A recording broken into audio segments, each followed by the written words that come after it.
Ano, maga tayong alas kasi nakalagay sa Waze ay 4 hours and 45 minutes. So it's almost 5 hours to travel. So siya naman, nag-Waze din siya. Ilang oras naman sa'yo? 3 hours and 28 minutes. So almost 3 and a half hours. Nung pala yung wini-Waze namin, hindi pala nababasa ng Waze ang SLEX. Ang nababasa ng Waze ay yung mga service road. Kaya pala kanina, paglabas pa namin pa ng Las Piñas, pilit kaming pinababalik doon sa papuntang Alabang, papunta ng way ng Muntinlupa to San Pedro. Kaya pala, grabe, kaya pala ganun katagal. Kaya tuloy na ano kami kanina, kumbaga, na-prank kami. Na-prank kami. Kaya sabi ko, brother, ay siguro maaga tayong alis, 4:30. So kung almost 5, yung 4:30, 5:30, 6:30, 7:30, 8:30. So, abot pa tayo. Mag-alas 9 tayo makakarating doon. Tapos, nung pagdating na namin po sa SLEX po, nag-ano muna kami sa McDo. Nag-try na mag-Waze. So, binasa na ngayon yung SLEX. Ang travel pala, 2.5 hours lang. Sabi namin, kaya nandito po kami, 6:45. So, anyway po, baka tulog pa ho kayo nun. Kami po nandito na. Kaya kung meron man makatulog ngayong umaga, ako po yun, hindi ho kayo. Ano po, kaya justified po na makatulog ako ngayon. At kagabi naman po, almost 12 o'clock naman na kami natulog. Kasi nag-prepare pa ho din kami doon sa simbahan.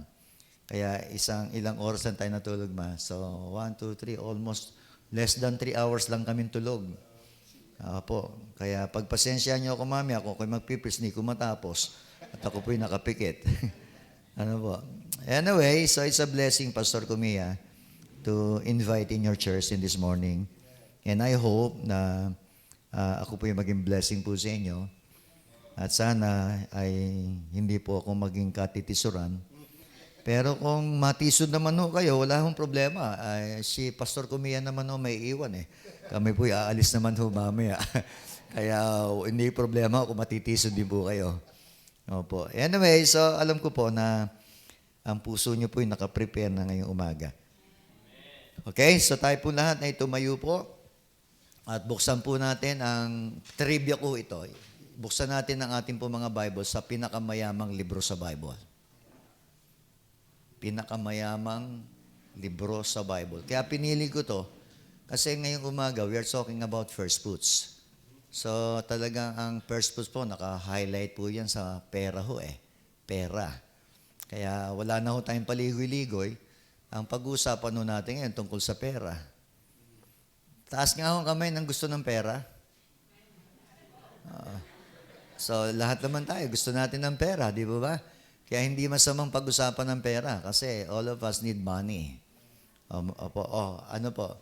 Sino makahula? May libre ho kayong, mamaya? I-jollibee ko kayo mamaya.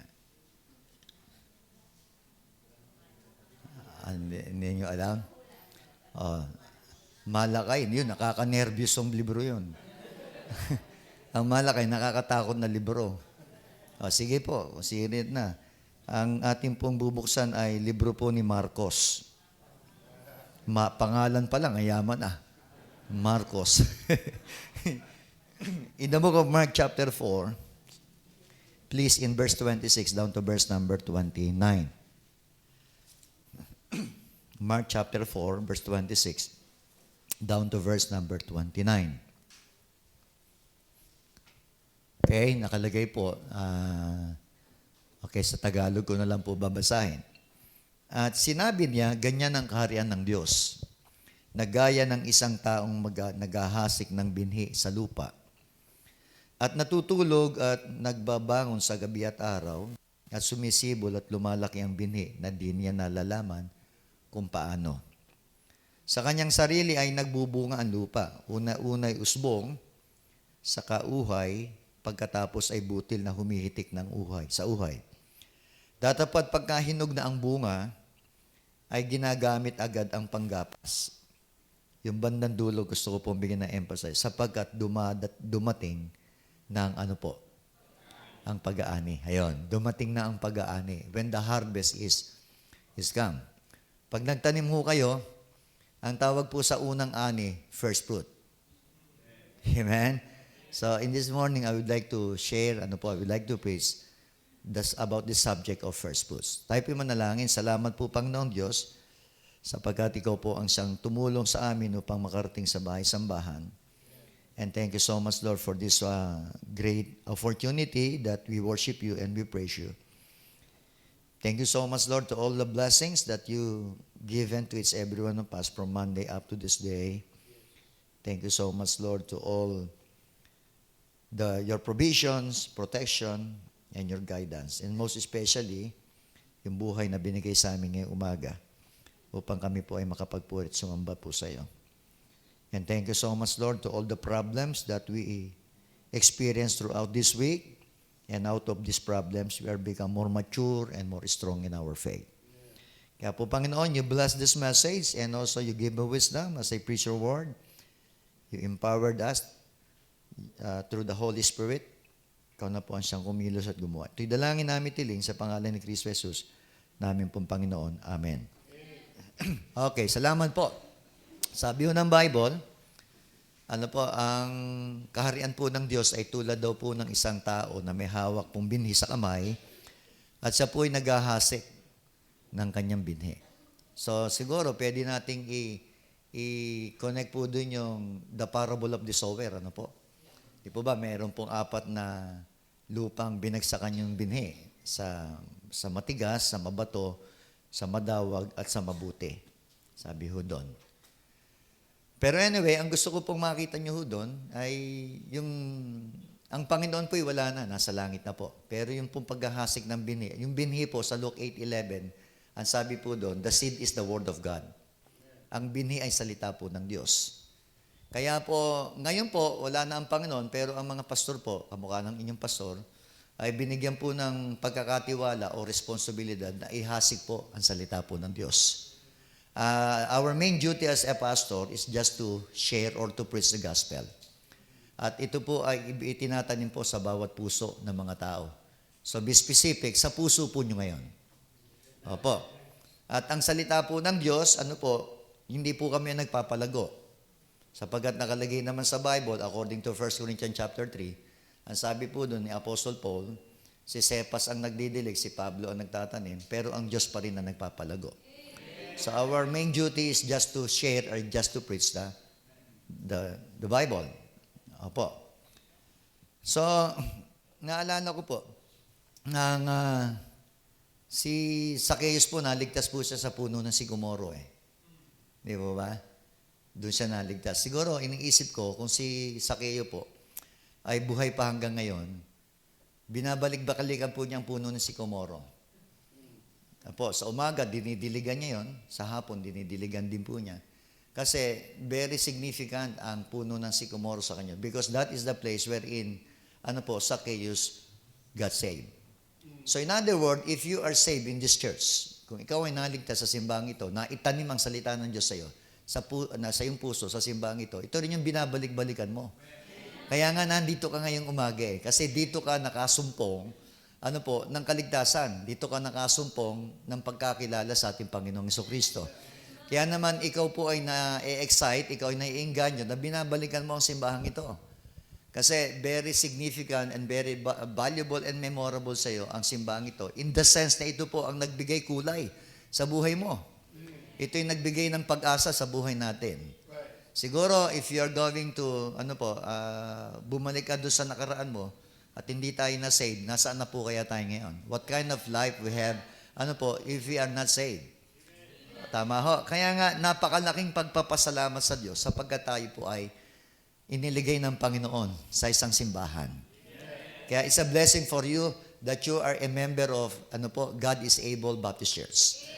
So you need to support this church, you need to love this church, you need to pray this church, you need to be perspired in this church, because this is the church wherein God put you. In other words, walang miyembro ang simbahang ito na siya ang may gusto. Hindi po kayo ang may gusto, kaya po na kayo naging member ng simbahang ito. Maliwanag sa Acts chapter 2 po na ang Diyos ang nagdagdag sa iglesia. So, ibig sabihin, ang Diyos ang nagdagdag sa iyo sa simbang ito. Kaya nandito ka. Kaya nga, you are member of the church, not by accident. You are not member of the church by choice. You are members of the church because God is the one who added you in this church. So, meaning, if the Lord is added you in this church, God, has a plan for you in your life. So, why you are member of this church? Anyway, balik po tayo doon sa ating talata. Sabi po doon, when the harvest is come, nang dumating po ang tinatawag na pag-aani. Alam nyo, may mga batas po pagdating sa pag-aani. Una, masasabi ko po sa pag-aani, kung ano lang yung tinanim mo, yun lang aanihin mo. What you sow is what you reap. Okay? We reap only what has been sown. Okay? So actually po, nagtatanim tayo purposely, o humaharvest tayo purposely, at humaharvest tayo naturally. Okay? So, ano yung inibig sabihin ng we are harvesting naturally? Actually po, the air that you are breathing is free. Yung hangin na hinihinga mo, libre lang eh. Hindi naman ikaw naghirap dyan eh. Di po ba? Yung mga isda sa dagat, isipin mo, malaya tayo nakakain ng mga isda sa dagat.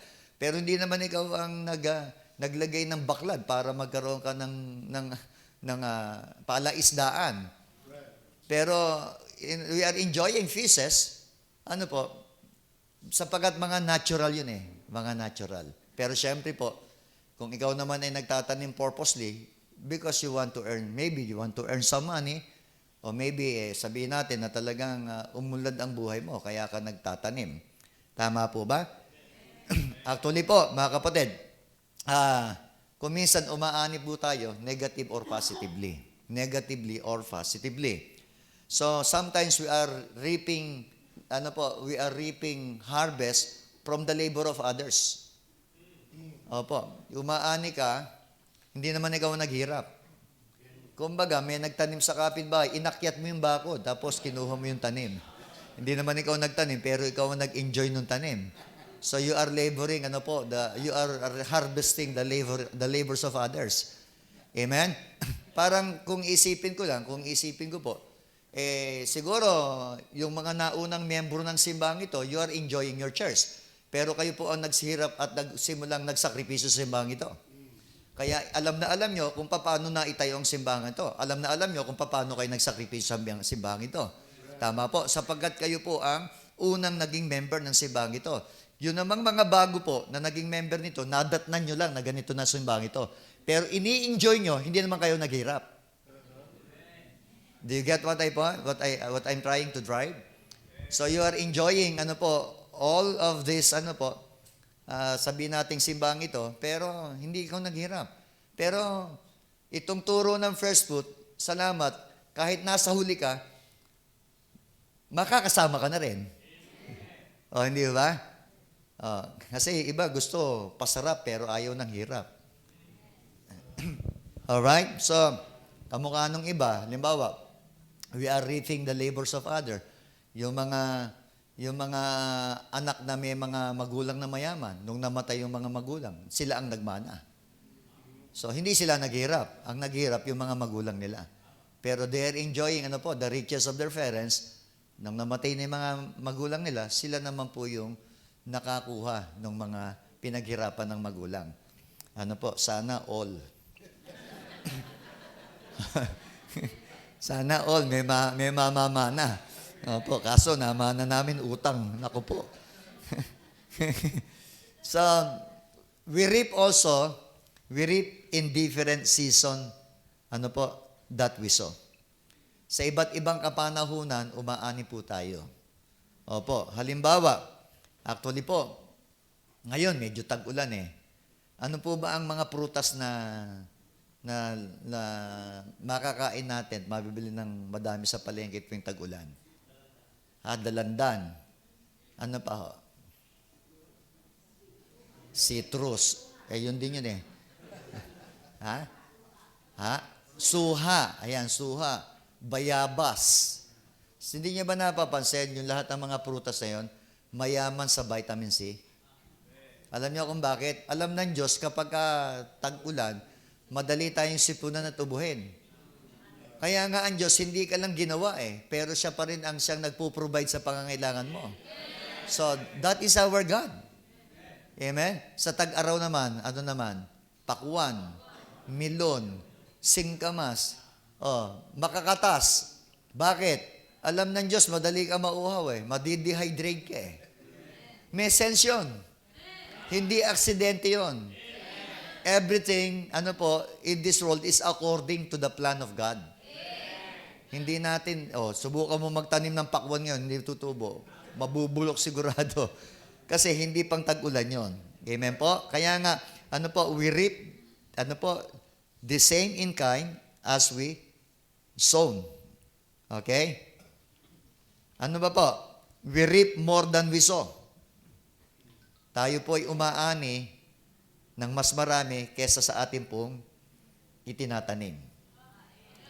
Opo, mas marami po tayong aanin kesa sa ating pong tinatanim. Because it is what the Bible says in Proverbs 22:8. He that soweth iniquity shall reap vanity. Hosea 8:7. For they have sown the wind, and they shall reap the whirlwind. Isipin mo, nagtanim ka ng hangin, ang aanihin mo, buhawi. Sabi ni Hosea. Tama ho. Kaya nga nakalagay sa Bible, di ba? Luke 6:38, give and it shall be what? Given unto you. Good measure, pressed down, shaken together, and what?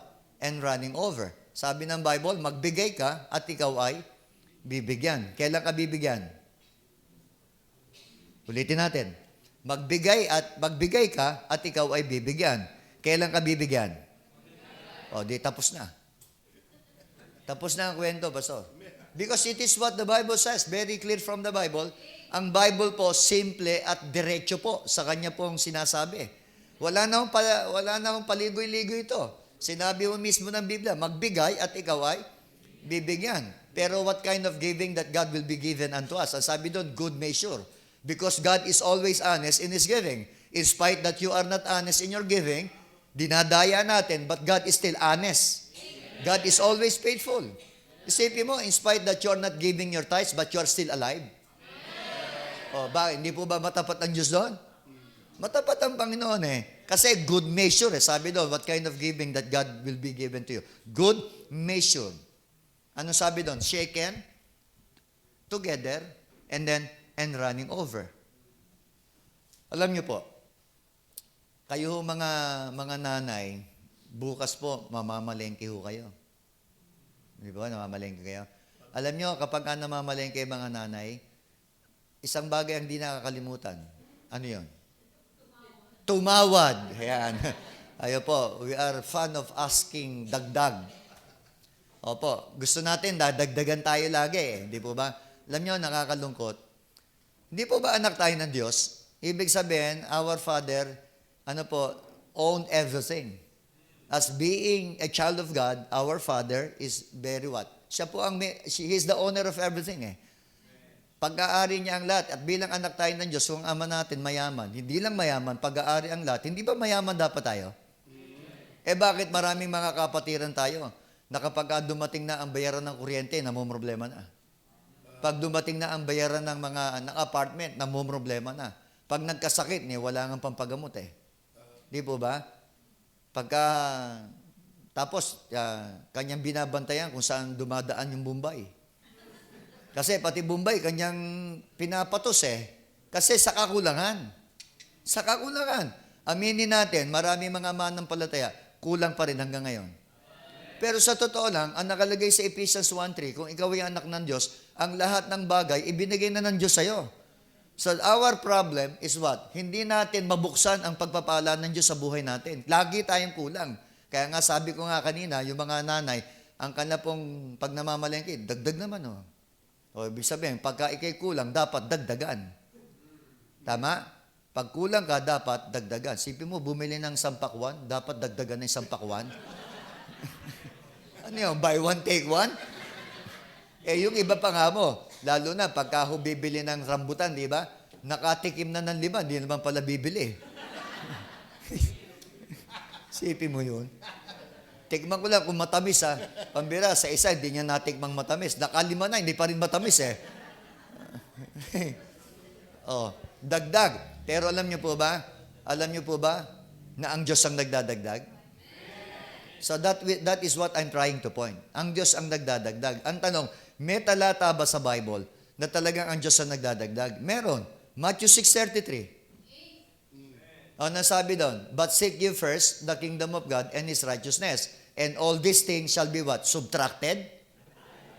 Shall be divided? Hindi Shall be added unto you. So the key point, in order for God to, to bless you, may principle yun Ang sabi doon, but that is conditional. Ang sabi doon, seek you first. Seek you first. Not yourself, Hindi yung ambition mo, hindi yung trabaho mo, hindi yun ang uunahin mo. Ang sabi ron, the kingdom of God and His what? At ang kanyang katwiran. Hindi yung katwiran mo ang siyang mangunguna. Dapat yung kanyang kalooban, yung kanyang katwiran ang siyang mauuna sa buhay mo. Kaya nga kapag ginawa mo yun, simple lang. Sabi ng Diyos, at ang lahat ng bagay, idadagdag sa'yo. O di ang Diyos ang nagdadagdag? Bakit wala tayong dagdag? Bakit kulang? Hindi mo kasi siya inuuna. That's the point. Sabi, dagdagan. Punuin mo naman, Grabe ka naman, dinagdagan na nga, pinapupuno mo pa. Pero, papatulan ko kayo dyan. Alam nyo rin po ba na ang Diyos ang nagpupuno? May talata ba? Meron. Sabi Philippians 4:19, at pupunan ng Diyos ang bawat pangangailangan. O hindi ba pupunuin? Ang Diyos ang nagpupuno. Sipin mo, dinagdagan ka na nga, puno. Dagdagan mo kasi ng luhod. Dagdagan mo kasi ng panalangin. Dagdagan mo ng katapatan. Para ang Diyos, punuin ka. Di pinuno na. Sabi, paapawin mo naman. Grabe ka naman. Wala kang katigil-tigil. Dinagdagan, pinuno, tapos pinaapaw. Pero may talata ba sa pinaapaw? Meron. Lucas 6:38. Di ba nakalagay doon, magbigay at ikay bibigyan, mabuting takal, tik-tik, liglig, at umaapaw. Sa mga tweet, ang Diyos din ang nagpapaapaw. So, kung kayo mamimili, pamimiliin ko, ano ang gusto nyo? Dagdag, puno, apaw. Apaw. Sino ang gusto ng apaw? Taas ang kamay. Ba't di kayo makapagtaas? Taas ang kamay. Sino ang gusto ng apaw? Apaw. Tapos na ang kwento. Sabi ng Biblia, para umapaw, magbigay ka. Hindi ba nakalagay sa Luke 6:38? Magbigay at ikaw ay bibigyan. What kind of giving that God will be given to you? Good measure, pressed down, shaken together, and what? And running over. What is the key? Para mag-running over, give, magbigay. Gusto nyo pala yung apaw, di tapos na. Tumayo na tayong lahat, mag-i-invitation na ako. Amen? So, we reap more than we sow. Mas marami ho tayong aanihin kaysa sa ating pong itaninim. Alam nyo po, sabi ng Bible, sabi ng 1 Corinthians chapter 9, if you sow sparingly, you will reap sparingly. If you sow bountifully, you will reap what? Bountifully. Pero alam mo, yung talatang yun, hindi ko na mamamaliin. But in the economy of God, that is not true. Yung konti ang itatanim, konti aanihin. Maraming tinanim, maraming aanihin. Kung sa ekonomiya ho ng Diyos, hindi totoo yun. Bakit? Pag nagtanim ka ba ng isang butil ng mais, isang butil ba ng mais ang aanihin mo? O pag tumubo ang isang butil ng mais, at yung isang puno ng mais, palagyan natin, 5 puso ng mais, ang isang mais. Pagpalagay natin na 250 kernels o butil ng mais, isang puso ng mais, times 5, that is 1,250. Ilan lang ang tinanim mo? Isa lang Isa lang Tama? Talagang you cannot outgive God Hindi mo talaga kayang higitan ng pagbibigay mo sa Diyos Isipin mo, isa lang ang binigay mo, 1,250 ang binigay ng Diyos sa'yo. Kaya nga sabi dito, nagtanim, pastor, di ba? Hindi nga niya alam, basta tinanim niya, by faith, nagtanim lang siya, at tapos iniwan niya, natulog siya nung gabi, hindi niya rin alam kung paano tutubo. Pero alam niya, tutubo siya. That is by faith. At ang nagpatubo behind, alam naman natin ang kwentos. Ang Diyos po ang gumawa noon. Kaya naman po sila umani.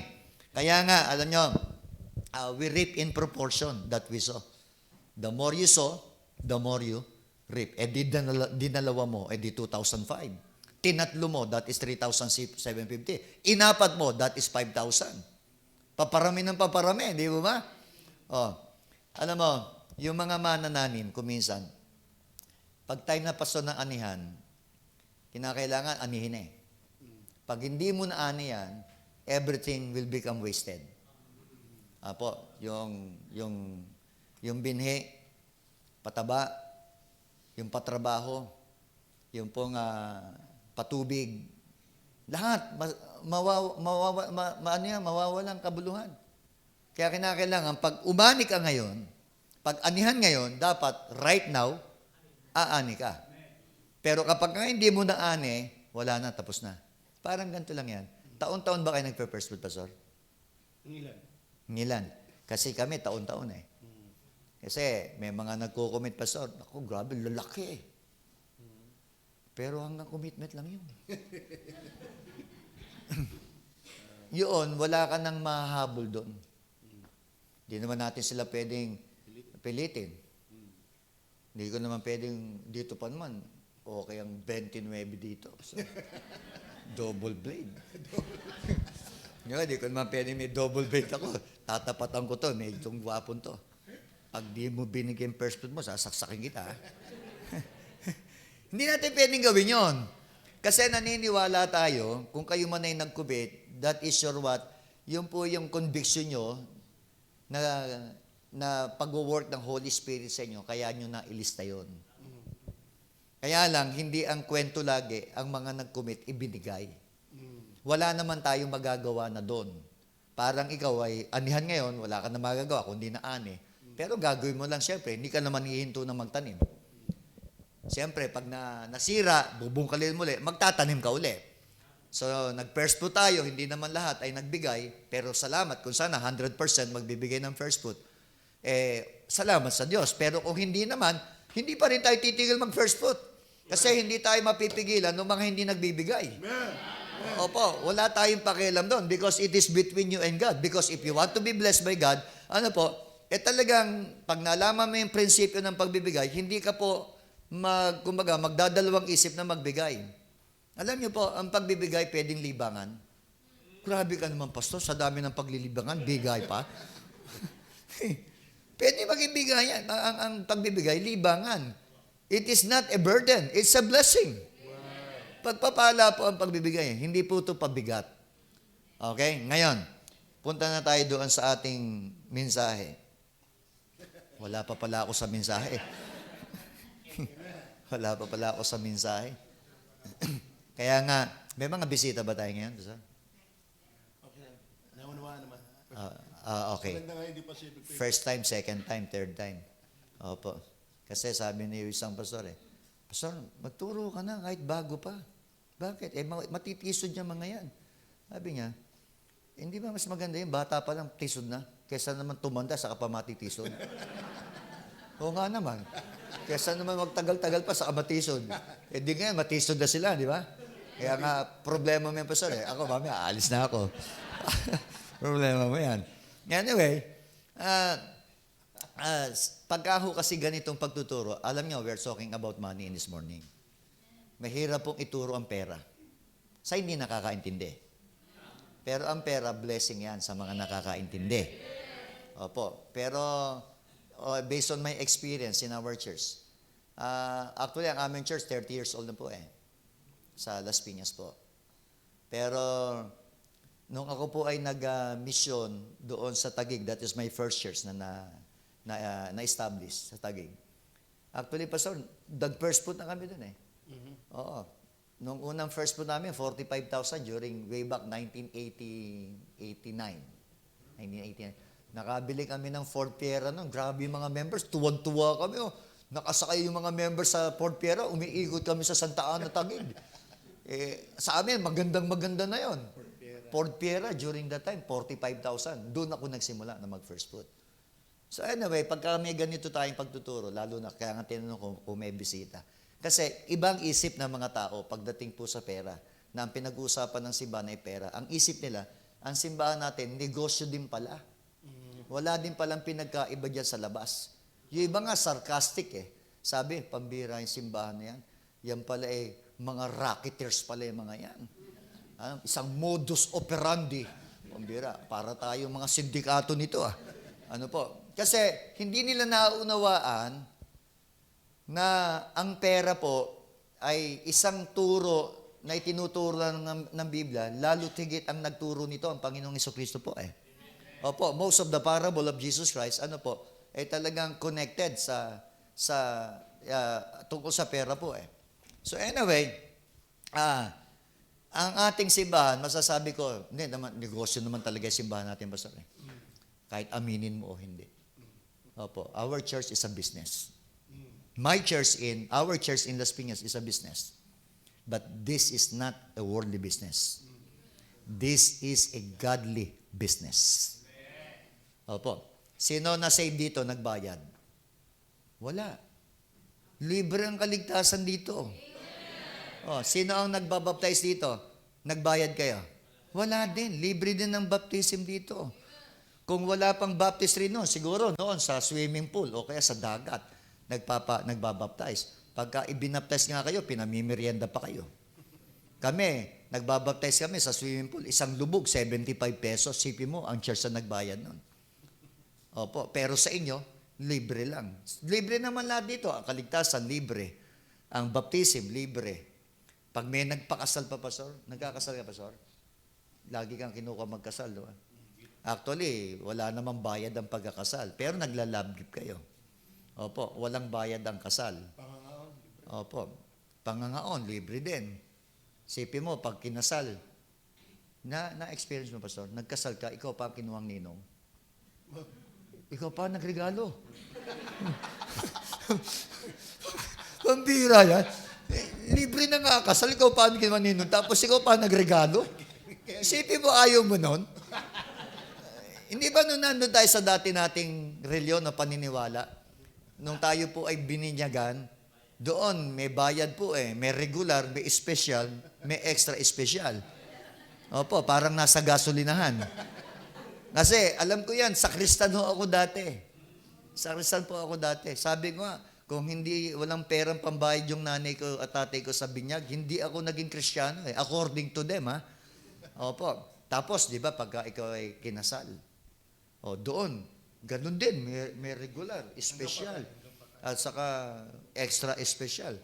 Kasi doon, kapag kinasal ka, di ba, yung kasi mga sakrisan, yung hawak mo, yung maliit na bell, kakatiting, kakatiting, kakatiting, kakatiting. Regular lang yun, regular. Regular. Pagka yung malaking kampana, dagdagon, dagdagon, dagdagon. Yo, malaki bayan noon. Oo, malaki.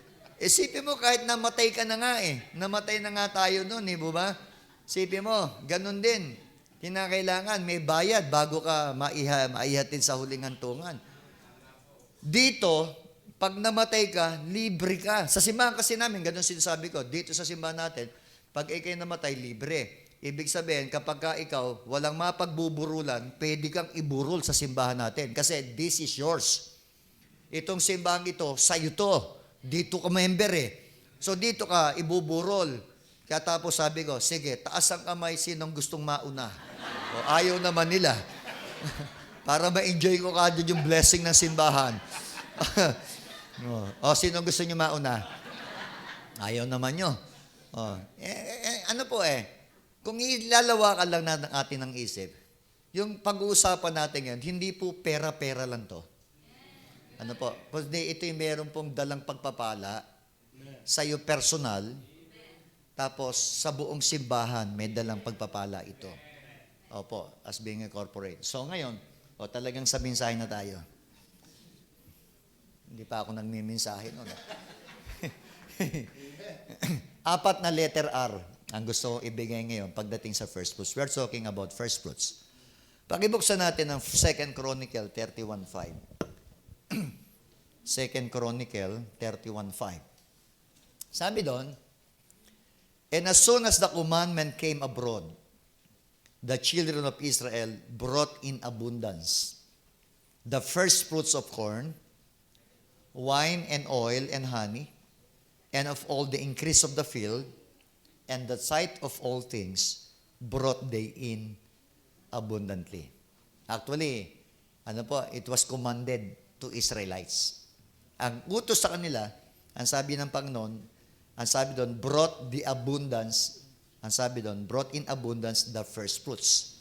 That is the first giving that you read in this verse. Sabi doon, and of all the increase of the field, at sabi po doon sa dulo, and the tithe of all things, at ang ikasampung bahagi ng lahat ng bagay. Ayan. So, from that verse, meron pong tatlong klaseng giving. First fruits, ang sabi po doon, yung sabi doon sa pangalawa ay the increase of the field and the tithe of all things. Pero yung unang letter R na gusto kong bitawan, yung tinatawag na responsibility. Tungkulin. Opo. At ibig ko pong maintindihan po ninyo na kung meron mang unang may tungkulin sa simbahang ito, kayo po yon. Kasi member po kayo ng simbahang ito. Hindi po ako may tungkulin sa simbahang ito. I'm just your visitor in this morning. But you are responsible to your own church. Gawa nung sinabi ko kanina, ang Diyos ang siyang naglagay sa iyo sa simbahang ito. Ibig sabihin, ang Diyos may nakita na ikaw po ay magagamit sa simbahang ito. At alam ng Diyos na magiging responsable ka na sumunod sa utos ng Diyos. Actually, utos ng Diyos yun eh. Yung 2 Chronicle 31:5. Tapos, nakalagay doon sa Nehemiah 12:44, and sabi doon, and at the time, were some appointed over the chambers for the treasures, for the offerings, for the first fruits, and for the tithes. Doon naman, 4 na klase yung pagbibigay. May treasure na, may treasure offering sila, treasure offering. Tapos, ang sabi doon, for the offerings, for the first fruits, and for the what? And for the tithes. Doon sa lahat ng yon, hindi nawawala lahat yung tithes, hindi nagbabago. Pero may mga nakadagdag. Ang sabi, pero nakalagay ho doon, may first fruits po. Doon sa mga talatang binabasa ko po. Kasi sa kanila, talagang yun ay utos na isasaulat, ibibigay nila yung first fruits na kung saan ay mula po sa inani po nila at mula sa mga hayop na kanila pong inalagaan. Okay? So sinabi ko, may responsibility po tayo sa ating pong simbahan. You are responsible to your own church. Para hubang masasabi natin na sino dito mag-asawa na may bahay at lupa na? Mag-asawa po kayo, may bahay at lupa. Ayaw umamin ng iba. Hindi naman ho namin, tingnan mo, yung mag-asawa, pastor, mag-asawa lang pero nakabili ng bahay at lupa. Mag-asawa lang sila, may sasakyan pa. Mantalang yung may simbahan natin, binubuo ng maraming mag-asawa. Kaya ibig sabihin, kung talagang mag-iisip tayo, madali ho talagang makabili ng lupa at makapagpatayo ng building ng simbahan eh. Kasi binubuo ito ng maraming mag-asawa. Amen po? Na yung tinutukoy ko, na kayo po yung responsable na gagamitin ho ng Diyos para ho sa simbahan. Opo. At natatandaan ko, nung una akong nag-first foot dito sa Pastor, nag-first foot kami dito nung nasa Las Piñas na, kasi we want to buy property. Kasi nangungupahan po kami sa isang maliit na apartment eh. Yung apartment na yan, Pastor, itong side lang na to, yan. Yan, ganyan lang kaliit. Yan. At yung tao, yan, ganyan lang karami. Ito mismo, yung ano lang na to. Yan, yung simbahan ng Las Piñas po nung una, nung hinawakan ko po yun. Sabi ko, ayoko magtagal ka ako sa lugar nito. Kung gusto nyong manatili dito, iiwanan ko kayo. Anong gagawin? Sabi ko, pray tayo, mag-first po tayo. Mag-pray tayo ng lupa. Sabi ko. And then, pray naman kami ng lupa. Nung asawa ko, talagang halos lahat yata ng bakanting lupa sa Las Piñas, napagtanungan na namin. Ang hindi namin inaasahan, yung palang inuupahan namin, sa likod lang, nandun lang pala yung lupa. Yung unang property namin is 300 square meter. So during that time, way back year 2000, it cost 900,000. year 2000, 900,000. Sabi namin, paano namin mabibili yun? Wala naman kaming pera.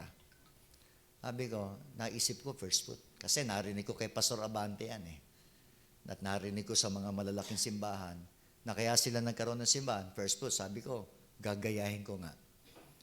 Hindi naman masama manggaya There's nothing new under the sun. Opo. Ginaya ko. Sabi ko, ginakausap namin yung may-ari ng, pinayagan kaming ma-resurrection title.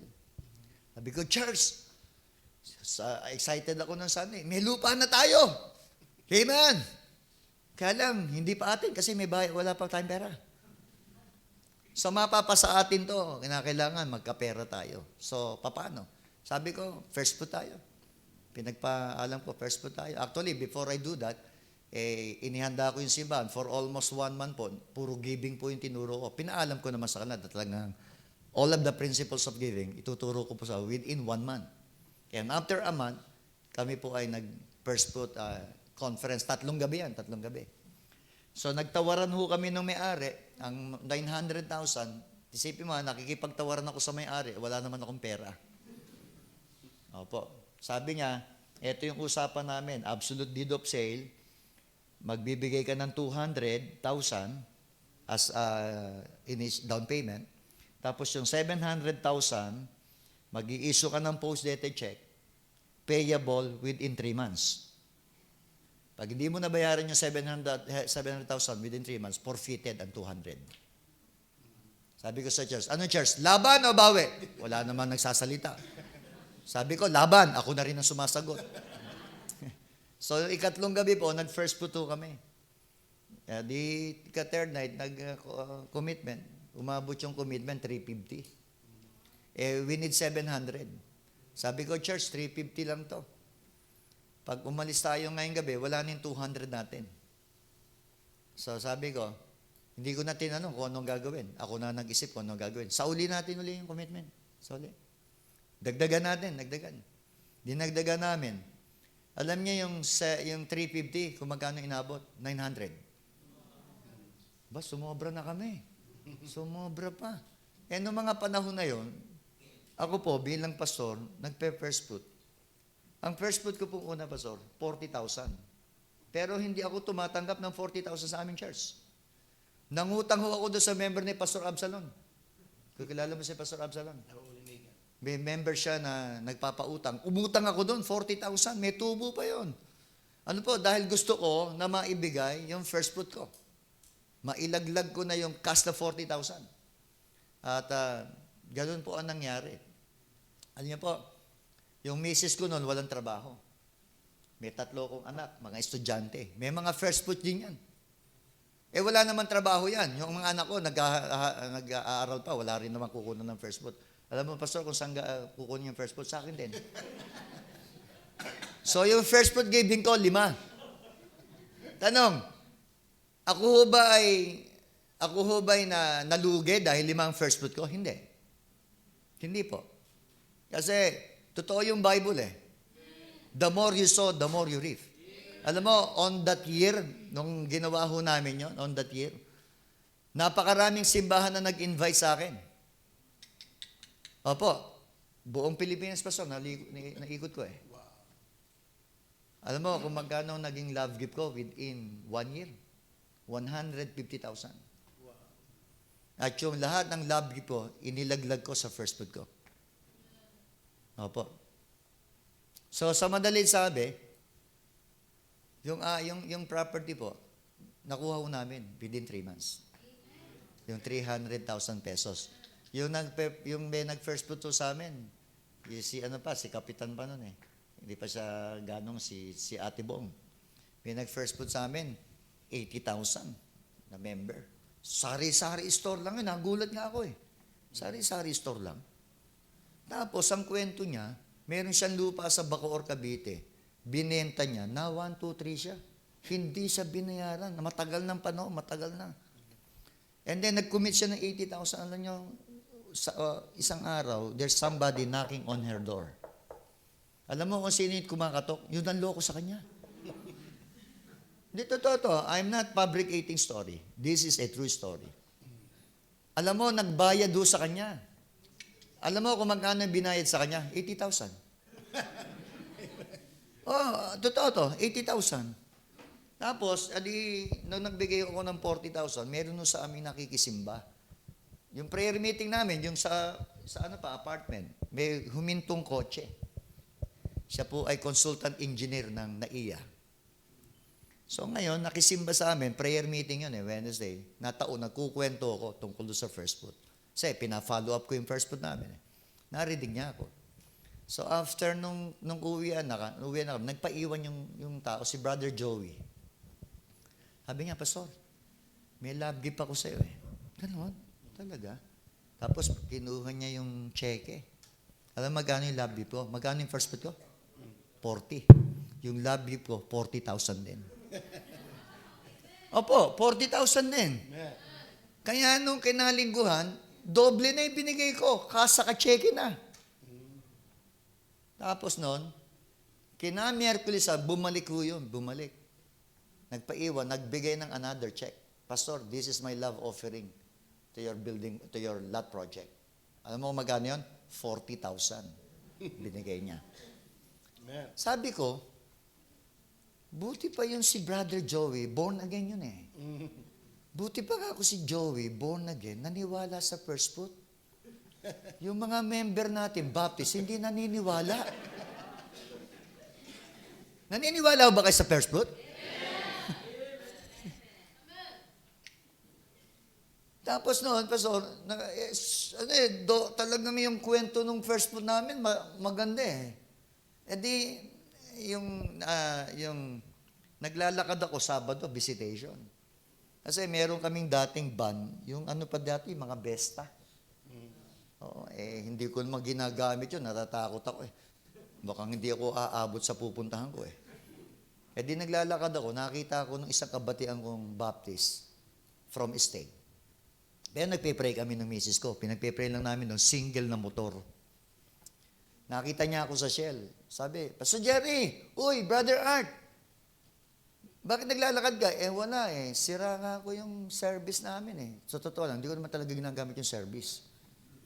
Ganun ba? Ang bahay niya, nasa likod lang ng Shell. Hintayin mo ako dyan, Pastor Bakit po? Basta hintayin mo ako dyan. Within 5 minutes, babalik ako. Hintayin ko naman. Nung pagbalik, Mayroong sobrang binigay naman sa akin. Sobre.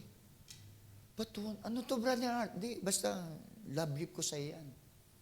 Hindi ko binuksan. May tindahan yung misis ko during the time na. Punta ako sa kanya, Mama, binigyan ako ni Brother Art ng sobre. Ikaw na nga magbukas. Nung binuksan niya, 20,000. Nakabili ko ng bagong motor. Sabi ko, dapat pinag-pray ko pala. Mercedes-Benz. Motor lang. So yung ano po, yung sinasabi ko, yung na-invite ho ako ng maraming simbahan. Nakapunta ako ng kila Pastor Fumador? Bohol. Halos 1 linggo ako doon. Isipin mo, yung simbahan na yun, walang nangungupahan. Nung nagturo tayo ng first fruit, nakabili ho sila ng property. Opo, nakarating ho ako ng Isabela, nakarating ho ako ng Rizal, nakarating ako ng Batangas, nakarating ako ng Bicol. Kung saan ako nakarating. Lahat ng pinagsalitaan ko, Pastor, ng first fruit. Nakabili lahat sila ng property. Kaya ibig sabihin, ang first fruit, meron talagang pagpapala sa simbahan. Na kung meron tayong mga project na pinag-iisipan, madali ho nating magawa. Kasi po, meron tayong first fruit na maibibigay. Kasi kung aasa lang tayo sa ikapo, naku po, sasabihin ko sa inyo. Opo, kasi ang ikapo, alam natin, para ho sa pastor, sa pamilya ng pastor, at sa pangangailangan po ng mga manggagawa, at saka po yung sa general fund ng simbahan. Opo, hindi sasapat ang tithes po natin kung dito natin kukunin ang pagpapatay ng building, pagbili ng property, o lahat po ng gamit sa simbahan. Pero ang special project po natin, doon po manggagaling sa first fruits po. Amen po? O, isipin mo, nitong pandemic po, nakapagpagawa ho kami ng building pa. Noong pandemic, nakabili ho kami ng van pa. Kasi tuloy-tuloy yung first fruit namin eh. Sabihin, malaking kaginawahan sa simbahan. Alam nyo, eto, member namin to. Pag ba nagpapagawa ako, brother, eto, tatanungin ko, hindi ito, tawag doon, scripted, on the spot to. Pag nagpapagawa ba ako sa atin, brother, tata, humihingi ba ako ng pera sa inyo? Hindi. Pero makita na lang na, tinatayo na yung building. I am not asking money to our members. Do you know why? Kasi ang simbahan may pera eh. Saan manggagaling yung pera? Doon sa first fruit. Kasi yung mga member, nagbibigay talaga ng first fruit po eh.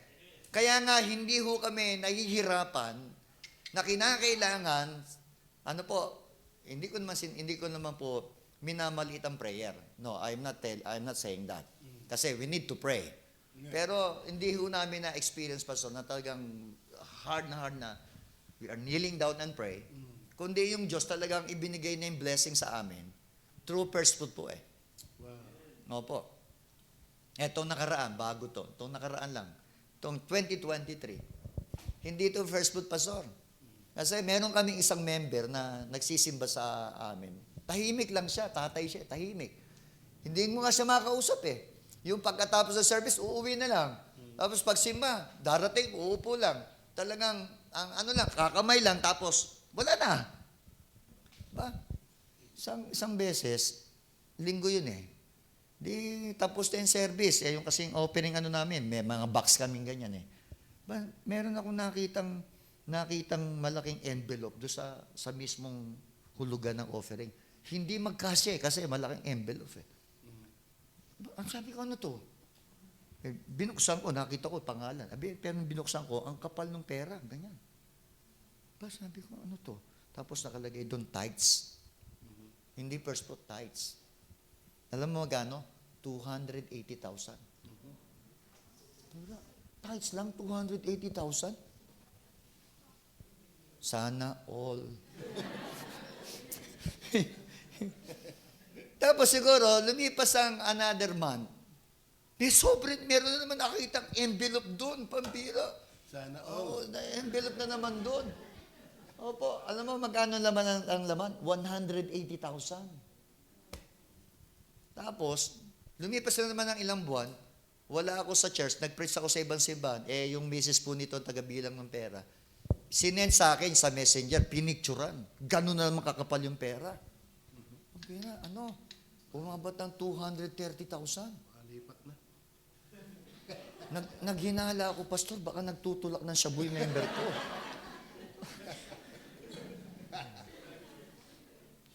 Pero niyo ba, hindi. Nakabenta ho siya ng napakalaking property sa Bataan. Kaya ganun kalaking pera. Almost yung binilang namin, ang lahat na naibigay niya, almost 750,000. Doon sa first fruit lang niya. Alam nyo, yung iba, pag nakahawak ng pera, ang hirap bitawan ng ganun kalaking pera. Mahirap bitawan ng ganun kalaking pera. Opo. Pero siya, talagang magaan sa kanya na ibinagsak niya ang ganun kalaking pera. Kaya nitong 2023, ang dami naming naipagawa sa simbahan namin. At lahat ng pera na aking nahahawakan, nakalagay ho lahat sa simbahan. Another naman, may another 300 na katabi, Pastor. Nabili din namin yon. Ang kwento naman nun, the same kontrata, absolute deed of sale, magbibigay uli ng 200, yung payable naman to within 6 months. Nabayaran namin within 6 months. True first fruit lang din po yun. Kaya yung aming pong property nga doon, umaabot na po ng 600 square meter. Para makabili ko kayo ng 600 square meter, sa Las Piñas, mahirap po. Kasi syudad po yun eh. Pero sa biyaya ho ng Panginoon, kami po'y binigyan ng Panginoon. Alam mo kung bakit? Sapagkat nagpapasalamat ako, binigyan po kami ng Diyos ng responsible people. Opo. Parang yung first fruit, parang mahirap ibigay kasi isang buwang sweldo yan eh. Kung yung tithes nga lang, naghihirap kang ibigay, sigurado mahirapan ka magbigay sa first fruit. Kasi first fruit is 1 month salary. Opo, that is principal part. Ibig sabihin, aparche. Ito yung unang bunga na ibibigay mo. Paano ba yung unang bunga? Di po ba nakalagay? Parang kasi noon, ang first fruit noon, pastor, ang nakita kong first fruit kasi noon, mga galing po sa galing sa tanim, galing sa mga hayop. Ewan ko kung may hayupan yung mga member mo. Puro hayop lang, pero walang hayupan. Hayupa. At saka yung mga yung mga palayan, ganyan. So yung unang bunga sa Old Testament time, yun po ang ibinibigay po nila eh. Baka sabihin niyo po sa akin, pastor, agricultural, naman yan mga hayop naman yan eh. Wala naman kaming mga alagang hayop, wala naman kaming gulayan, wala naman kaming palayan. Doon yun ang ibinibigay. Alam niyo po, basahin natin. Pakibasa natin doon sa Deuteronomy chapter 14, 24 to 25. Deuteronomy chapter 14, 24 to 25. Sabi doon, and if the way be too long for thee, kung ang lugar mo daw ay malayo, so that thou art not able to carry it, or if the place be too far from thee, which the Lord thy God shall choose to set his name there, when the Lord thy God hath blessed thee. 25. Then shalt thou turn it into what? May pera din pala nun. And bind up the money in thine hand, and shalt go unto the place which the Lord thy God shall what? Shall choose. Kung malayo na yung lugar, papaano mo nang bubuhatin yung 100 kabang bigas? Kung wala ka naman. Sabi ng Panginoon sa kanila, kung malayo yung lugar na kung saan inilagay ko yung pangalan ko, perahin mo na lang. O kaya ngayon, hindi na ho tayo magko-convert directly, pera na ho yan Hindi po ba? Sino dito ang nagkatrabaho na yung trabaho nyo, answered prayer? Ayun po, si Sir. Ayun, si Sir. Sir, gaano katagal po kayo bago kayo sinagot sa inyong pong panalangin para magkatrabaho? 1 taon. 1 year, magandang example. Ibig sabihin, sir, sa 1 year na wala kang trabaho, wala kang sweldo. Tawag doon, purdoy. May alam niyo yung purdoy? Alam niyo yung purdoy? Bisaya ho yun Purdoy. Nothing. Wala ka. Bankrupt. Within 1 year, sir, wala kang sweldo. Pero nakayanan mo. Tapos ngayon, nagkatrabaho ka na, di ba? Excited ka, may trabaho ka. Alam mo, sir, yung unang sweldo mo, first food yun. Yung 12 buwan na wala kang sweldo, dagdagan mo lang ng 1 buwan, total, sanay ka naman na.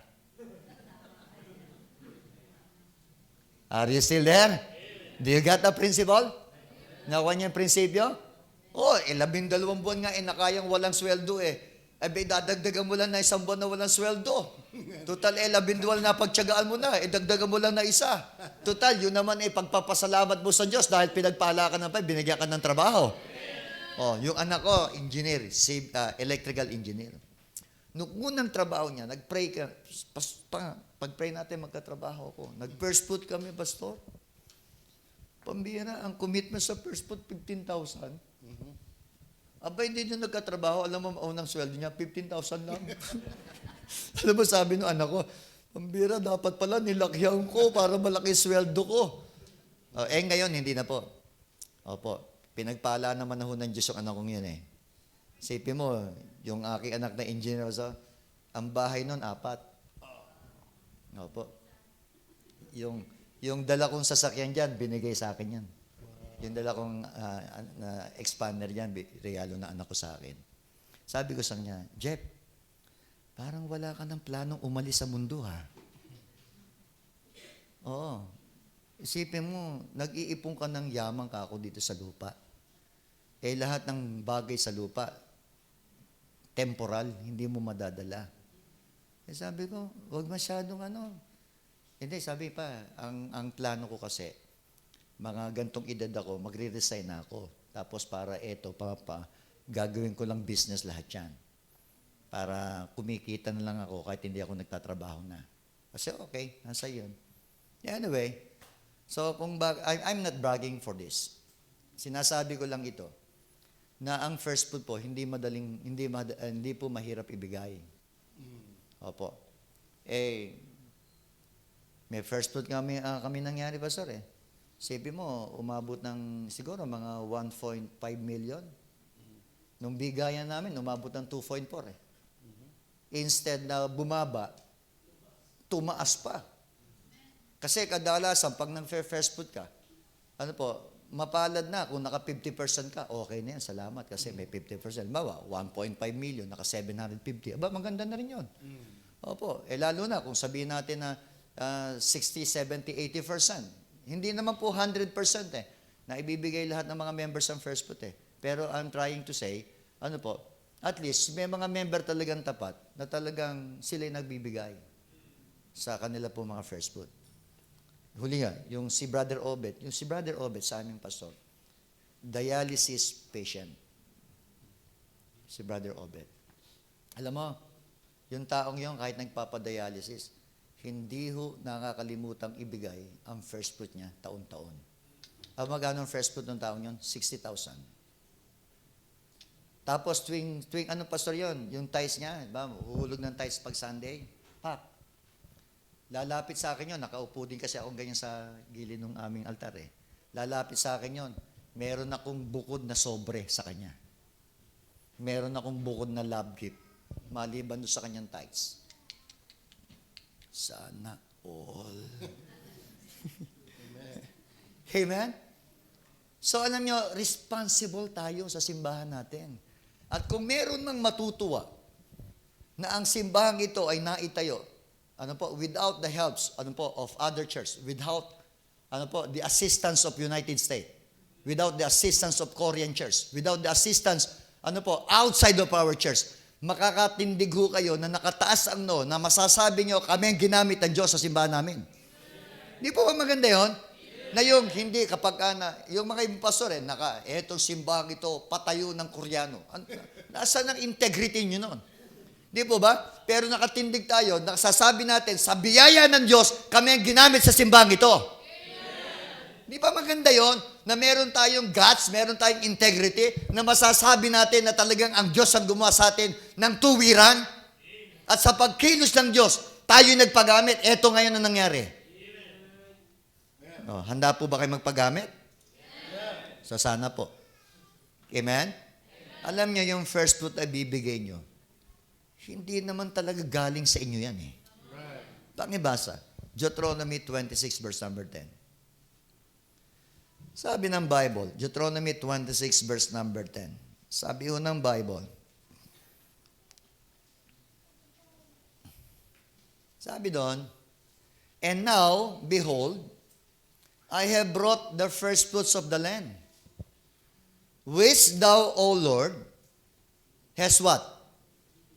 Has what? Has given me. And thou shalt set it before the Lord thy God and worship before the Lord thy God. Very clear from that verse. That the first fruit that we are going to give, sabi ng Bible, galing din sa Diyos yun. Hindi galing sa iyo. Kapagkat wala naman tayong pag-aari. Because everything that we possess belong to the Lord. Lahat po ng bagay na meron ka. Name it. Sabihin mo sa akin ngayon, kung ano meron ka na hindi galing sa Diyos. Tama ho? Wala eh.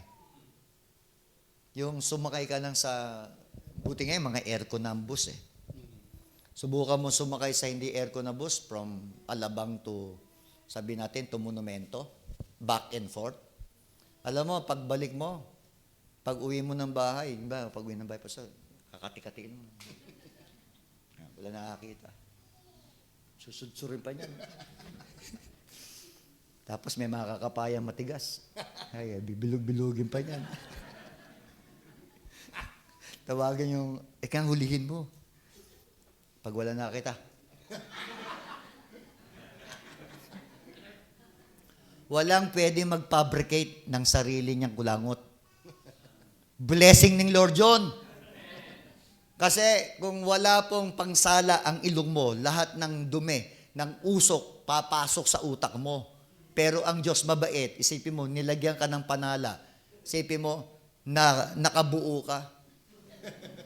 Pero natuklasan ko pa sa kulangot. Diyan mo malalaman kung anong sakit mo sa kulangot. Pag ang kulangot, matabang.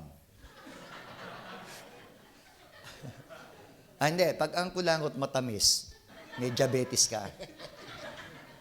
Pag ang kulangot maalat, may sakit ka sa bato. Pag ang kulangot tinikman mo, sira ulo mo.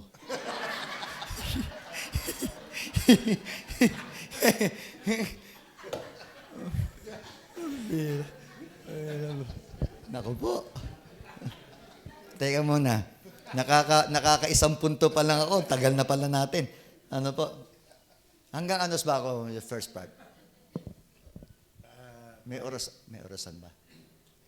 10:48, Pastor. 10:48. Mahaba-haba pa. Okay. Okay. Yung aming simbahan noon, pag yung mga tao nagdadaan sa simbahan namin. Sa subdivision kasi kami. Sabi, ano ba naman simbahan to? Mukhang bodega. Talaga naman mukhang bodega. Alam mo naman tayo mga Baptist, kung kaya sa garahe, ano po, may tarapal, may nakausling bakal, hindi tapos, Baptist yun. Sabi, parang naman bodega yung simbahan na yun. Hindi, may napasok naman simbahan namin, nakita, yung aming parang kurti-kurti ng ganyan. Pero parang naman palang restaurant to. Parang restaurant. Alam mo ngayon, pag napapadaan yung mga tao sa simbahan, ganda na ng simbahan ng Baptist. Sana all. That is our testimony. Amen? Ang ganda na ng simbahan ng Baptist. Dati, bodega lang yan. Ngayon, eto na sila. Kami naman, siyempre, purihin ng Diyos. Taas noon naman namin kasi kami ang ginamit ng Panginoon sa simbahan namin. Pero hindi ganun kadali yun. Talagang you need to be faithful in giving. Actually, sinasabi lang naman natin first fruit yan, Pastor. Sa totoo lang, anong mang klase ng tawag dyan, first fruit, tithes, offering, so on and so on. Giving lang naman lahat yan eh. Opo, giving lang naman yan. Pero yung first fruit po, nasa Bible yan, biblical po yan. Ano po? Sapagat yan ang paraan ng Panginoon para ho tayo, mas madali ho makausad at madali ho makapagtayo ng anumang mga proyekto natin sa simbahan. Right. Meron pa nga nangyari sa simbahan. Tingnan niyo po may nangyari po sa Lumang Tipan. Yung bang kung matatanda mo, si Moses, nangaral siya, sabi ni Moses, Congregation of Israel, may pananambahan tayo bukas pero bukas, wala na tayong offering bukas. Kasi yung offering natin, sobra-sobra na. Kailan kaya mangyayari sa atin? Sipin mo sa atin, Pastor, sobra-sobra na ang pangangaral, wala pa rin offering. Samantalang noon, sabi niya, inawat na niya talagang, you need to hold all our offerings sapagat yung offering natin, sobra-sobra na. Nasa Bible ba yun? Busan nga natin, Exodus 35, 6 and 7. Sa Bagong Tipan nga, di ba, nagbenta nga ng bahay at lupa. Yung binagsak nga doon sa Apostles' Pit Ano sabi? Exodus chapter, tama ba ako? 36, sorry. Exodus 36, 5 and 7.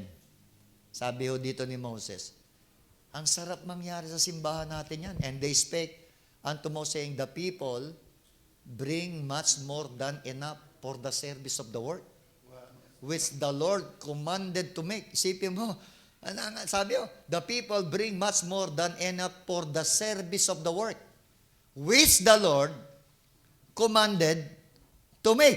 And then verse number 6, sabi po doon, and Moses gave commandment, and they caused it to be proclaimed throughout the camp, saying, let neither man nor woman make any more work for the what? For the offering of the sanctuary. Why? So the people were restrained from what? Pambihira naman to. tigil na kayo, tigil na. Wala, sobra-sobra na. Kayo, mukhang may nakita kung kailangang i-extend pa to dun eh. I-extend pa dito to eh. Amen? Oh. Anong gagawin? First fruits. Sabi ko na nga eh, tahimik sila eh, pagkasabi sa... Bakit pag nagtuturo tayong giving pastor, tahimik ang tao, no? Pero pag sinabi, sino ang may gusto? Ako, kami! O, sino ang gusto magbigay ng first fruit? Taas nga ang kamay. Amen. Yung iba, napipilitan lang eh. Hindi. Salamat po. And you are raising your hand. Do you know why we are going to do that? Kasi kayo po ang iniligay ng Panginoon sa simbahang ito. Kaya kayo po ang aasahan po ng Diyos para mangyari. So that is number 1, responsibility. You are responsible to your own church. But we are also responsible to obey the commandment of God. Because first fruit is a command. Number 2. Amen. Number 2 na. Pakibasa natin yung Proverbs chapter 3, verse 9 and 10. Proverbs chapter 3, verse 9 and 10. Sabi ho doon, honor the Lord with thy substance and with the first fruits of all thine what? Of all thine increase. Verse number 10. So shall thy barn be what? Be filled with plenty, and thy presses shall burst out with new wine. So sabi doon, upang ang iyong kamalig ay punuin. Kailan po pupunuin ng kamalig? Nauuna po yung honor the Lord with thy substance and with the first fruits of all thine increase. Bago punuin ng Panginoon yung barn, kinakailangan i-honor muna natin ang ating pong Diyos sa mga tinatangkilik at sa ating pong first fruit. So that is what I call reverence. Reverence. Pagsamba, paggalang. Opo, ang pagbibigay ng first fruit, hindi po pera-pera lang. Ang pagbibigay po ng first fruit, ito po ay pagsamba, paggalang, at pagpapasalamat sa Diyos sa ginawa ng Diyos sa buhay natin. So, meron ba talagang biblical na turo na talagang kung bakit tayo magbibigay ng first fruit ay dahil ito po ay pagpapasalamat at ito po ay paraan ng pagsamba sa Kanya. Okay? Deuteronomy chapter 26. Please in verse number 1, pababa. Titingnan po natin sandali. Deuteronomy chapter 26 in verse number 1 down to verse number 11. Ang sabi ho doon, and it shall be when thou art come into the land which the Lord thy God giveth thee for an inheritance, and possesses it and dwellest. Ang kausap po, bansang Israel, may paalala sa kanila, kapag kayo nakarating na, dusulo pa yung ibinigay ng Diyos sa inyo. At sabi na siyang inyong pinakamana at tinanggap ninyo at inari nyo at tumira kayo. Sabi ho ng Diyos. Kasi hindi po ba inilabas sila from Egypt at sila po'y papunta sa Promised Land. At sabi ng Diyos, pag nakarating na kayo doon sa Promised Land, eto ngayon, verse number 2. And then, thou shall what? Take of the first of all, the fruit of the earth, which thou shalt bring of thy land that the Lord thy God giveth thee. Yung first fruit pala na kanila pong ibibigay, ito raw po ay bunga ng lupa na ibinigay ng Diyos sa kanila. Kaya nga maliwanag na ang first fruit hindi talaga galing sa Kanya, kundi ito'y bunga ng lupa na ibinigay ng Diyos sa kanila. Ang sabi doon, and shall put it in a basket, and shall go unto the place which the Lord thy God shall choose to place His name there. At doon mo dadalhin, yung first fruit, doon sa kung saan inilagay ng Diyos ang Kanyang pangalan. Palagay nyo kaya, ang pangalan ng Diyos sa God is Able Baptist Church? Ha? Do you believe that the name of God is in God is Able Baptist Church? Yes. So that's why we are bringing our first fruit in this place, because this is the place wherein, sabi nun, na inilagay ng Diyos ang Kanyang pangalan. Ibig sabihin, konektado sa ministeryo ang pagbibigay ng first fruit. We are giving our first fruit for what? Para magamit sa ministry ng ating pong Panginoon. Tuloy natin, verse number 3. Sabi doon, and thou shalt go unto where? Unto the priest that shall be in those days, and say unto him, I profess this day unto the Lord thy God, that I am come unto the country which the Lord sware unto our for us to give. So, habang ibinibigay nila yung first fruit nila, they have something to profess. They have something, na may sinasabi sila. Ang sabi, I profess this day unto the Lord thy God, that I am come unto the what? Unto the country which the Lord swear unto our fathers for what? For to give us. Tuloy natin, verse number 4. Sabi doon, and the priest shall take the what? The basket out of thine hand and set it down before the altar of the Lord thy God. Iniligay ng priest dun sa altar yung first fruit nila. And then verse number 5. Ito na, and thou shalt speak and say before the Lord thy God, a Syrian ready to perish was my father, and he went down into Egypt and sojourned there with a few and became there a nation, great, mighty, and what? And populous. Verse number 6. 6, ang sabi doon, and the Egyptians evil entreated us and afflicted us and laid us upon a hard bondage. Diyan muna. Hold tayo dyan. Kinukwento nila kung ano nangyari sana sa Egypt. Kinukwento nila. They are comparing the blessing of God doon sa pagpapahirap, sa kahirapan na nangyari sa kanila sa Ehipto. Alam niyo po, tayo po lahat, ng mga unsaved tayo, taga-Ehipto tayo lahat. Because Egypt is a symbol of this world. Amen? Noon nga nung tayo po'y nasa sanlibutan pa, di ba? Siguro, ako, kung hindi nyo matatanong, lasinggero ho ako noon. Ako'y binata. Tanggero ho ako lagi. Tapos pagka medyo, di ba, lasing na, sige, pare, sky's the limit, pare. Talagang, ikaw ang bagsakan ng pera, pastor. Siguro, ganun din kayo dati. Talagang galante ho kayo pagpapainom ho ng mga double cards. Tama po? Sigarilyo. Naninigarilyo ako noon. Pero hindi ho sigarilyo na nabibili sa tindahan. Kaya akala ng nanay ko, good boy ako Because I hate to smoke. Ayaw ko nung amoy nung sigarilyo, Marlboro, Champion. Yung nanay ko, ninigo, markang niyog, yung bagay nasa loob ng bibig.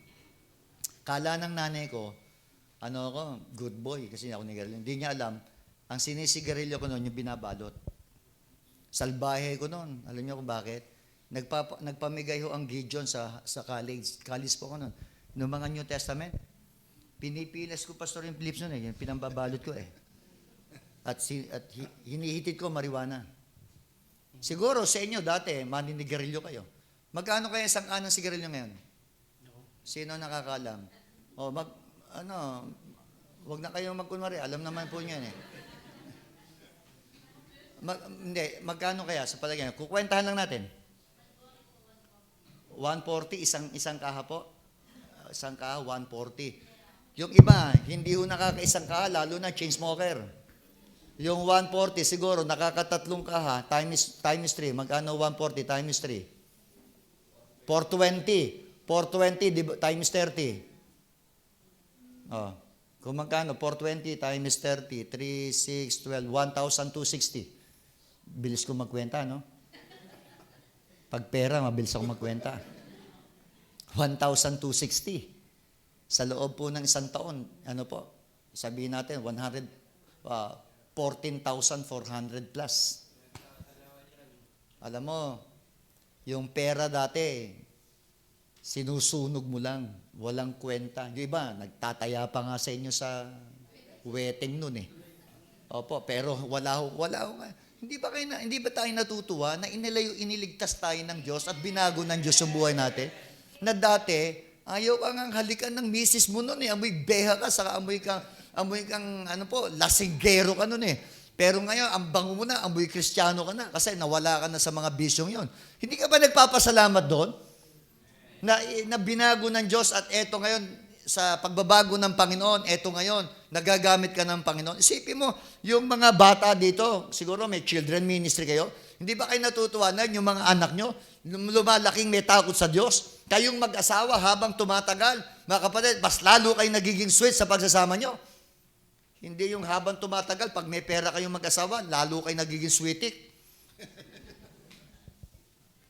So that's the blessing of being saved. That's the blessing na ginawa ng Diyos na tayo inalis ng Panginoon sa Egypt.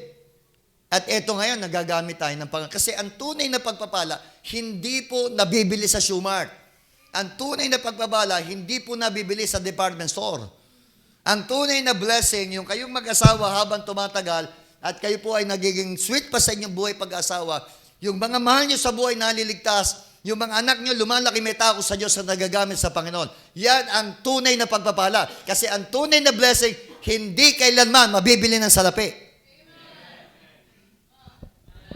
At yan ang nangyari po sa atin. So, meaning, this is the reason, mga kapatid, why I need to worship my God. This is the reason why I need to thank my God. For what? Sa mga binigay at ginawa ng Diyos sa buhay ko. Siguro, kung di ako na-save ngayon, so nasan ako ngayon? Una siguro, baka nakahimlay na ako sa himlayang bato. Pangalawa, kung di man ako namatay, siguro nasa rehabilitation center na ako.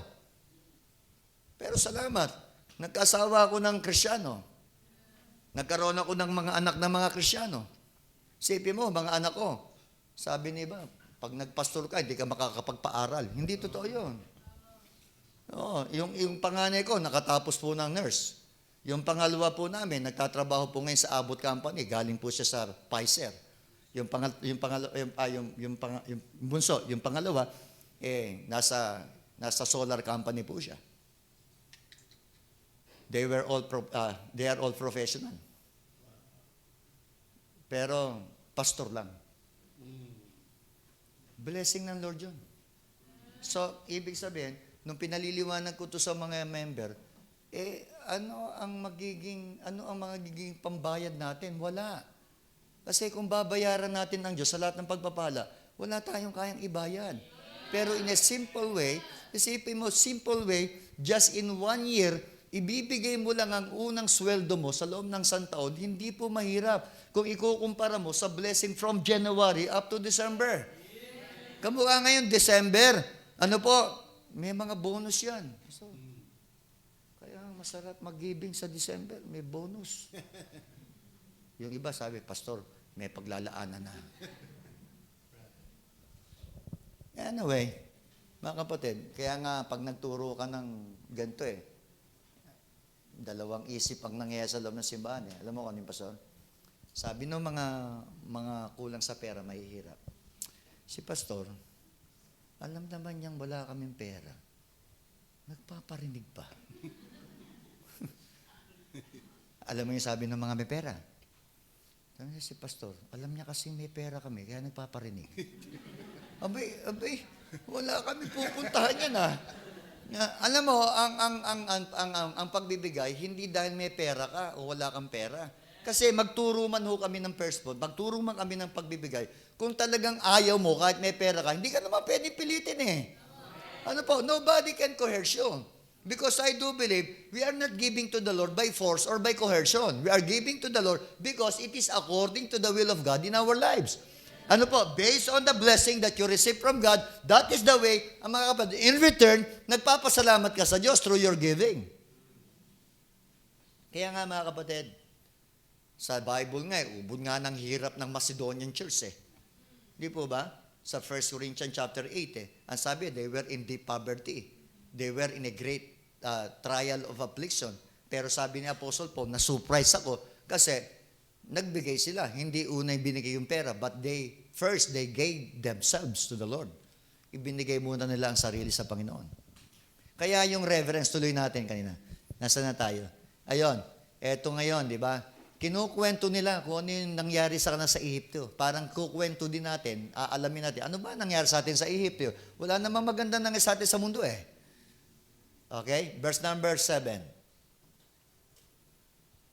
And when we cried unto the Lord our God of our fathers, the Lord heard our voice and looked on our affliction and our labor and our oppression. 8. And the Lord brought us forth out of Egypt with a mighty hand, with an outstretched arm, and with a great terribleness, and with signs, and with wonders. 9. And He hath brought us unto this place, sa promised land, and hath given us this land. What kind of land? Even a land that floweth with what? With milk and honey. Ang Diyos ang naglagay sa kanila doon, ang Diyos ang nagdala sa kanila doon, at ito kasi ang pinangako mula sa panahon pa ni Abraham, at tinupad ng Diyos yan. Ito ngayon nangyari. Because of those blessings, kumambyo ngayon sila. Ano yung cambio nila? Verse number 10. Kumambyo sila dyan eh. And now, ano ngayon? Pinagpala na kayo ngayon. At ngayon, pinagpala kayo. Behold, ibig sabihin, you need to take a pause. Ano ka lang? Pilates ka lang. Kwentahin mo na lang muna yung ginawa ng Diyos sa buhay mo. Sabi ng Panginoon, and now behold, I have brought the first fruits of the land which the Lord has given me, and thou shalt set it before the Lord thy God what they did, and worship before the Lord thy God. So meaning, giving of our first fruit is one way of worshiping Him. Giving of our first fruit is one way of giving thanks to Him. Because of the blessings that God, made us sa ating po mga buhay. So that's why I call this what? Reverence. Amen? Reverence. And then verse number 11. And thou shalt what? Rejoice in every good thing which the Lord thy God hath given unto thee, and unto thine house, thou and the Levite and the stranger that is what? Sino ang pagpapalain? Yang sambahayan, and even the strangers will be blessed because of your giving. Amen? I remember. Sumobra na ako. Okay, kakat ko na. Dami ko pang gustong sabihin eh. Sipin mo, layo nung binahe ko, Las Piñas, tapos punta ako dito, konti lang sasabihin ko. Mamaya ako na itutuloy. Pero number 3, Nehemiah 10:35. Amen. Nehemiah 10:35. Sabi doon, and to bring the first fruits of our ground, and the first fruit of all trees. Tuwing kailan? Tuwing kailan? Maisipan? Hindi. Year by year unto the house of the Lord. Number 3, regularity. Regular. Amen? Regular. Oo. Alam mo, pag ginawa niyo ito, Pastor, taon-taon, may aasahan ka talaga taon-taon. Kaya sabi ko doon sa mga pastor na kakausap ko, pag hindi ka nag-first fruit, wala kang aasahan, nganga. Pag nag-first fruit ka, kahit hindi lahat magbigay, at least may aasahan ka.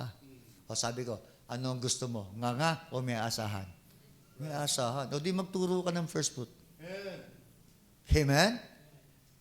Sabi na, si pastor naman, namemera kasi. Teka muna, ingat ka sa salita mo.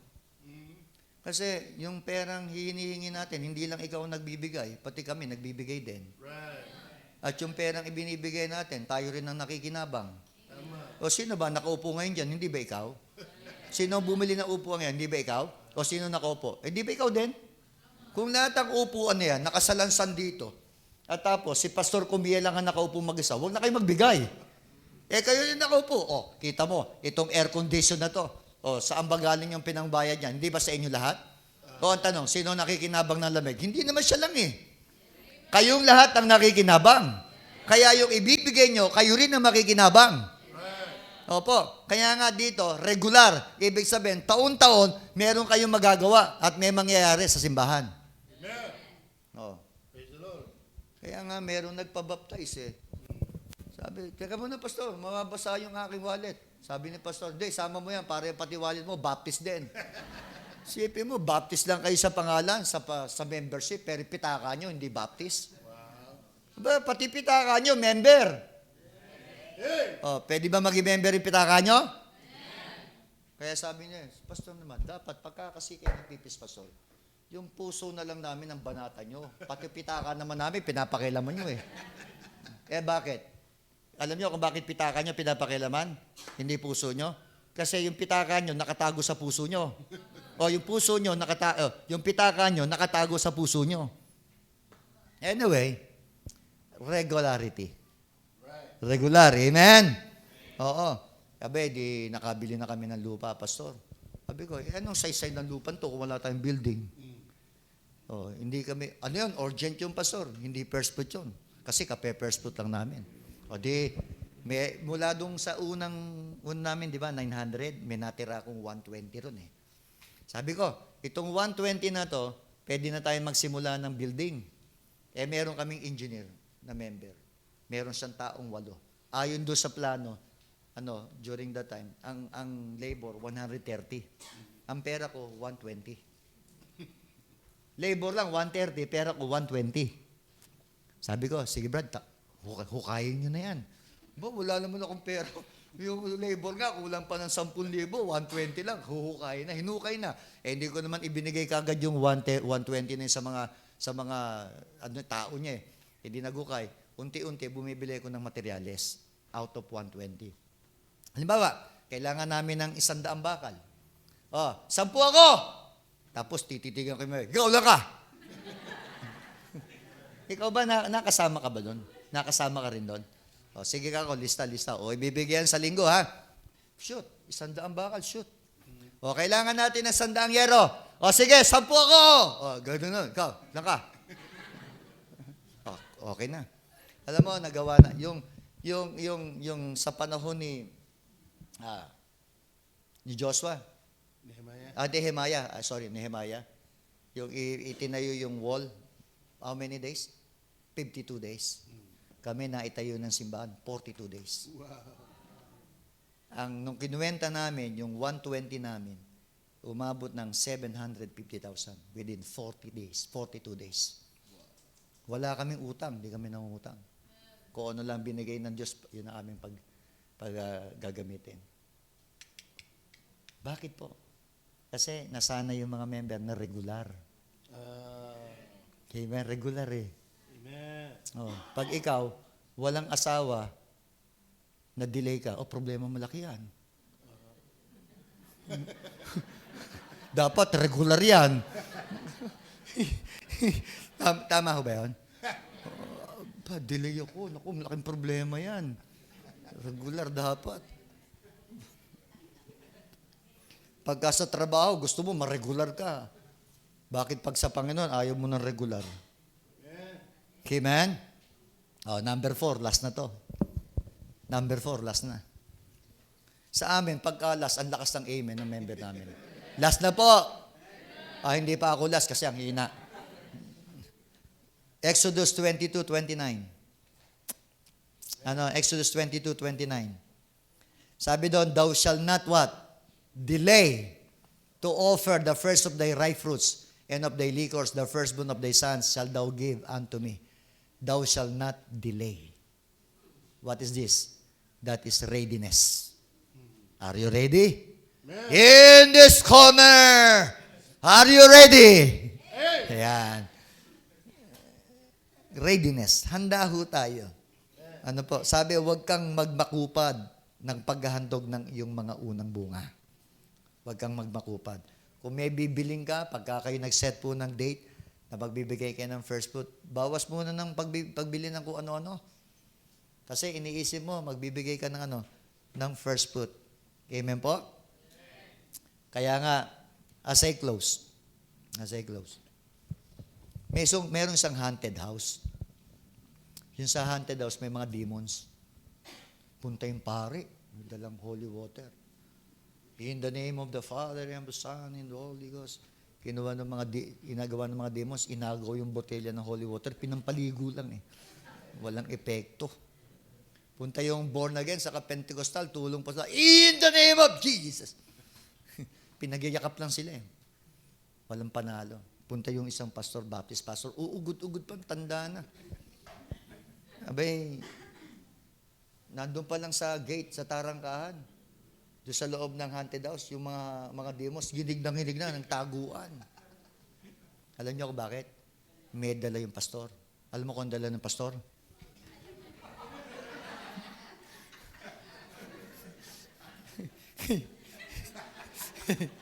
Alam mo, yung demonyo pala, pastor, takot dito. Yung demonyo, takot dito eh. Wala naman siguro demonyo dito. Mga anak ng Diyos yan. Mga anak ng Diyos yan, walang takot dito. Amen? Oh, sige, magsabi ko sinong takot dito. Wala. Kaya nga alam ko na lagi kayong handa kasi nga hindi tayo takot magbigay. Kung meron mang may ayaw na tayo magbigay, demonyo yon. Kung meron man na may gusto tayo magbigay, walang iba kundi ang Diyos yun. Amen? Kaya nga, alam mo, what yung unang letter R? Responsibility. Ano yung second letter R? Reverence. Ano yung pangatlong letter R? Regularity. Uy, regular ha? Huwag madidelay. Malaking problema mo. And then, huling-huli, readiness. Are you ready? Amen. Tayo po yung mugot pumikit. Dakilang Diyos.